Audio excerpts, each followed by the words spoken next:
Eder. Mac. Pallister. Ho detto vado giusto a dare il mio contributo in procura a dire attenzione che questa è una frattura classica dell'autopsia. Per me finiva là, non pensavo adesso che venisse tutto questo, pensavo di dare una mano, ho fatto il mio.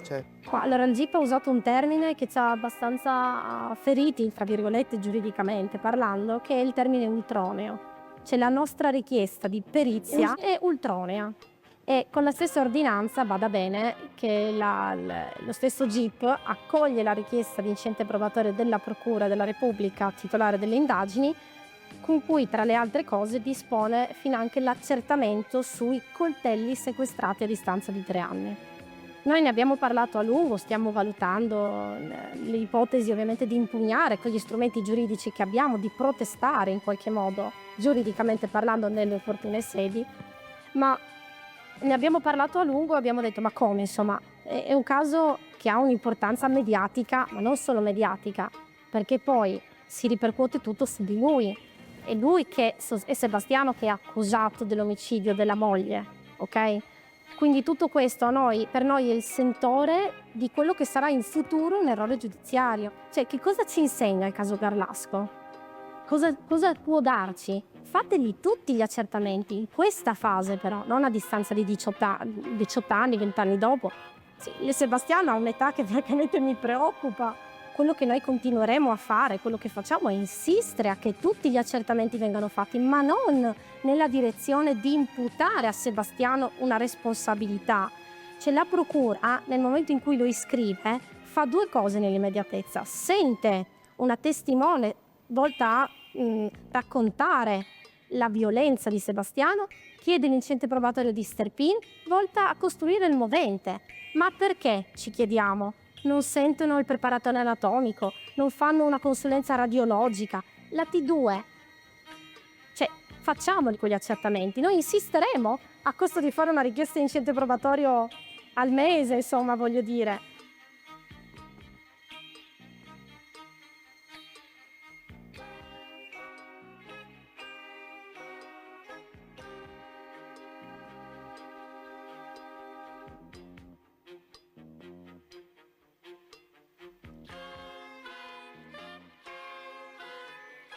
Niente, io dico, intanto questa non è né una vittoria né una sconfitta, è un percorso per arrivare alla verità. Dobbiamo ricordare che il primo esame, la prima autopsia che è stata fatta è stata cancellata da un giudice, il quale appunto io tramite la stazione Penelope e l'avvocato Gentile abbiamo fatto posizione. Il giudice ha riaperto tutto con omicidio, non più come allontanamento o sequestro di persona.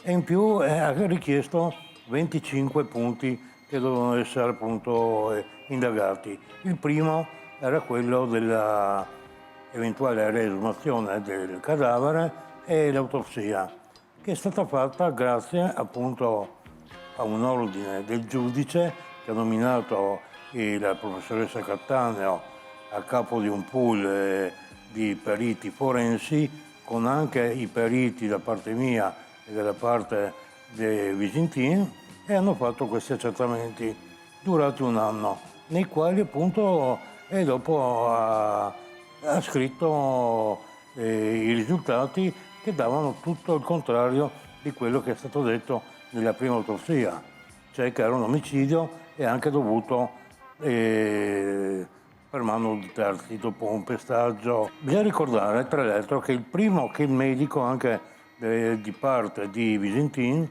il dottor Parigiani, è stato il primo a dire no, guardate ci sono delle lesioni, degli ematomi dovuti da terzi, non era una cosa autonoma.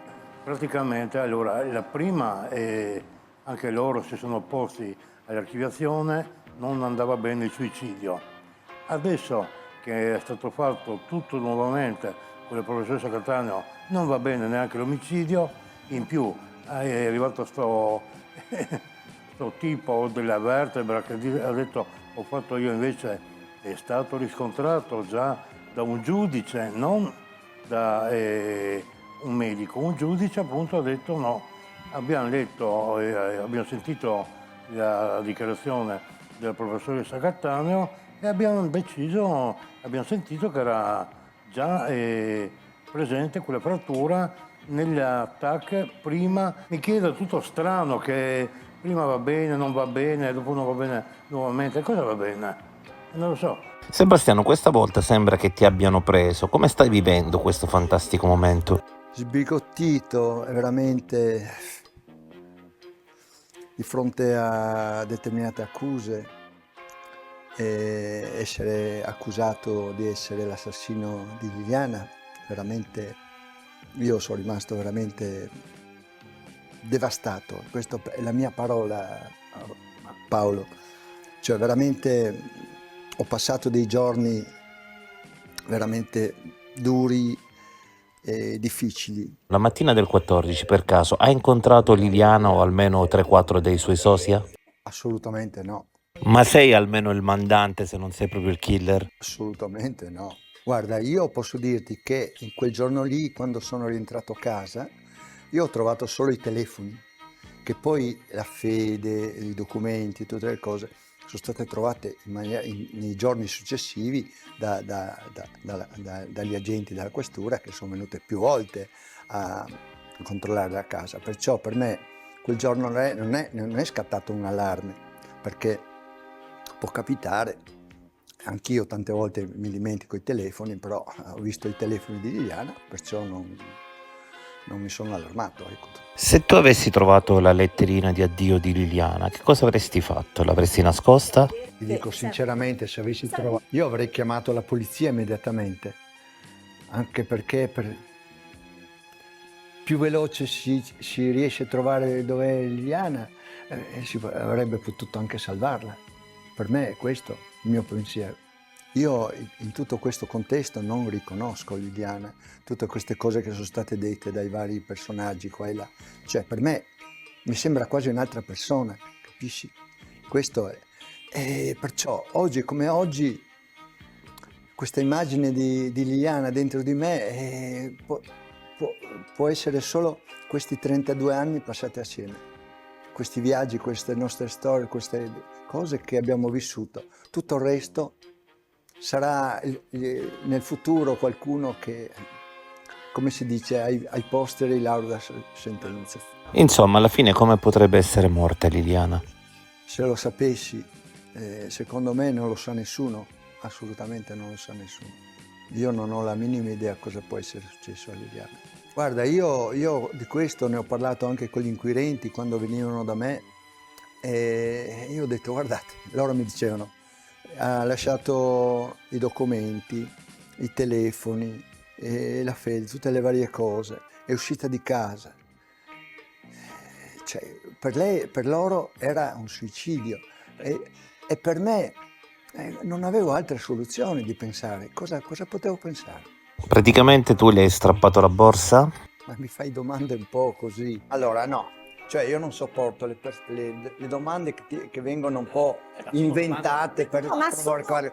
Cioè tu mi hai detto, non è che hai strappato la borsa a Liliana, che domanda è questa? A processo è un altro discorso. Io non ho niente a che fare con la morte di Liliana. Tutto qua. Tutte queste accuse che vengono fatte. Vedremo, ci saranno qua i miei legali che comunque daranno delle risposte, se ci sarà un processo, se dovrò andare davanti a un giudice. Sono qua, io sono a disposizione, sono sereno e tranquillo e sto bene. Certamente che mi manca tutto la casa, l'intimità, stare insieme, guardare la televisione, andare a passeggiate, mi manca molto. I viaggi in bicicletta qua e là, la Grecia, l'Austria. Noi abbiamo viaggiato in una maniera industriale, ecco. Io chiedo a Liliana veramente di riuscire a capire cosa sia successo, perché adesso io chiedo rispetto a Liliana, chiedo qualunque cosa, che persona che deve parlare deve rispettare quello che sa. La memoria di Liliana, sì, assolutamente. L'hai fatta fuori tu? No, assolutamente no. Non ho niente a che fare con la sua scomparsa.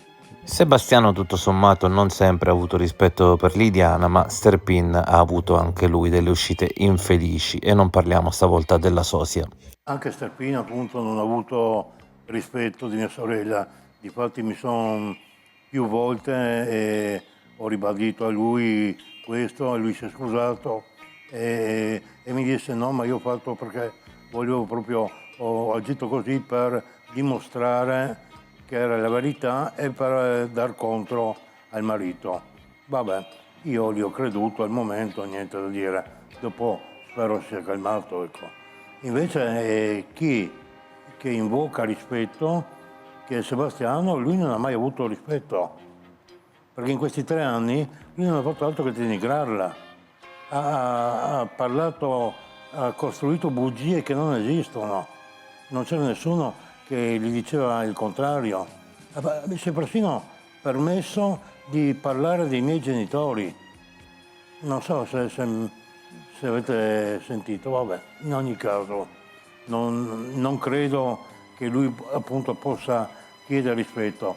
Io vorrei che lui avesse il coraggio di dire cosa è successo, perché anch'io sono sicuro che lui sa tutto cosa è successo. Io uso le parole che ha usato Sebastiano, lui le ha usate per rappresentare il suo stato d'animo e noi le rappresentiamo per rappresentare il nostro stato d'animo nella veste professionale. Sbigottiti e increduli perché? Perché tutti i segnali che ha lanciato la Procura della Repubblica, l'ultimo è quello che è stato detto da Alice, sono alla ricerca dell'uomo violento, ecco l'albergatrice, sono alla ricerca di un movente, ecco lo Sterpin, lasciamo stare tutti i contenuti, portano in una direzione. Eccellente lavoro, anche questo, ma nel momento in cui devi tradurre con interpretazione scientifica, quindi con degli esperti, dei dati obiettivi che sono quelli che sono stati rinvenuti 3 anni e mezzo fa, devi, usa una parola forte, non spetta a me farlo, noi non facciamo le indagini, noi siamo dei difensori, ma non dei meri spettatori, in tutte le direzioni che però questo incidente probatorio, questo provvedimento del GIP, per tornare all'attualità recente e secondo noi addirittura clamorosa, sta negando. Ma quello che ferisce non solo astrattamente è che lo stesso giudice, invece di attenersi a prendere atto di una richiesta delle parti che andrebbe in tutte le direzioni, cosa fa? Taglia, mozza le richieste, continua nell'accettare le perizie, l'incidente probatorio sui coltelli. Signore, a 3 anni e mezzo andiamo in incidente probatorio che farà spendere decine di migliaia di euro per riesaminare sotto un profilo tecnico con degli esperti nominati i 1000 coltelli e quant'altri probabilmente, uno per uno, e quant'altro probabilmente ne usciranno perché li regalavano a tutti. Abbiamo saputo che Liliana li ha regalati anche allo Sterpin, che da buon cittadino avrebbe dovuto consegnarli alla procura se vogliamo. E che cosa?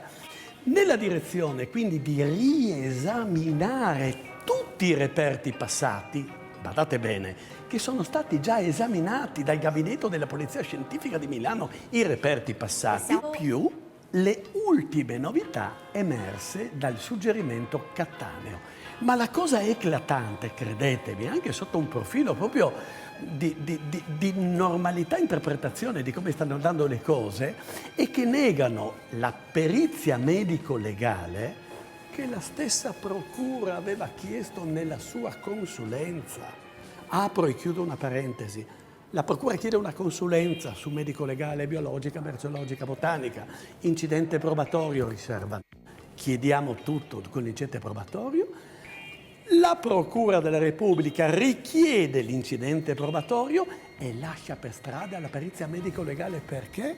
Perché nel frattempo, alla domanda, ma avvocato, c'è qualcosa di nuovo perché non vogliono fare la medico-legale come super perizia? Perché voi, quando avete chiesto l'incidente probatorio sulla perizia medico-legale, cioè sulla puta perizia, noi ci siamo spinti per dire deve essere una super perizia collegiale e abbiamo indicato anche specificatamente quella radiologica sulla vertebra, che la consulenza Cattaneo ascrive così molto, molto astrattamente all'8, di fronte a una dichiarazione testimoniale sbandierata e non accettata evidentemente dalla procura, che era stata provocata successivamente. Ma le T2 non è una cosa così, era una delle ipotesi, una delle modalità della morte di Liliana. Ma vuole che per noi non sia eclatante l'averci negato questo? Vuole che per noi non è un segnale concreto? Volete che non è un segnale concreto dire ultronea?